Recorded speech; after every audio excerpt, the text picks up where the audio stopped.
नमस्कार. मी प्रतीक्षा जोशी आपल्या सर्वांचे पुन्हा एकदा स्वागत करते. आठवणी जुन्या, आवाज नवा या आपल्या नव्या कोऱ्या मालिकेत. वाऱ्याच्या पाठीला सुटली खाज. एकदा वाऱ्याच्या पाठीला सुटली खाज. अशी खाज सुटली की तो सैरा वैरा पळत सुटला. वाटेत भेटले त्याला एक पिंपळाचे झाड. पिंपळाच्या झाडाने विचारले, असा पळत काय सुटला आहेस सैरा वैरा?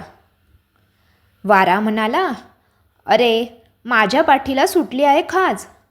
काय करू नि काय नको असे झाले आहे, म्हणून पळतोय जीव घेऊन. झाड म्हणाले, अरे इकडे ये, माझ्या खरखरीत अंगाला तुझी पाठ घास, मग तुला बरे वाटेल. वाऱ्याने पिंपळाच्या अंगाला आपली पाठ घासली खसखसा. पण त्याला आराम वाटणार तरी कसा? पिंपळाचे अंग काही तितकेसे खरखरीत नव्हते. तेव्हा तसाच तो पुढे पळत सुटला. पुढे भेटले त्याला एक वेळूचे बन. वाऱ्याला पळताना पाहून त्याने विचारले, मान वेळावून, माझ्या टोकदार बोटांनी मी देऊ का तुझी पाठ खाजवून?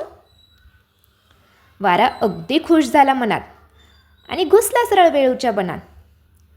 पण वेळूच्या बनाने त्याची पाठ काही खाजवली नाही. गुदगुल्या मात्र केल्या त्याला भरपूर. वारा खो खो हसत बाहेर पडला आणि तसाच पुढे पळत सुटला. पुढे भेटले त्याला एक फणसाचे झाड. त्याच्या अंगाला लटकत होते फणस जाड. वाऱ्याला पळताना पाहून फणसाच्या झाडाने म्हटले, माझ्या अंगावर मोठमोठे खरखरीत ब्रश आहेत चांगले.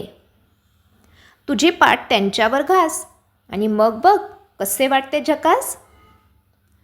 वाऱ्याने पाहिले, खरेच चांगले मोठमोठे खरखरीत ब्रश. त्याने त्या ब्रशांनी पाठ आपली खरखरा खाजवून घेतली आणि मग वाऱ्याची स्वारी आमराईत जाऊन स्वस्त निजली. काय मंडळी, आवडला ना तुम्हाला आजचा भाग? पुन्हा भेटू पुढच्या गुरुवारी एका नवीन भागात. अच्छा.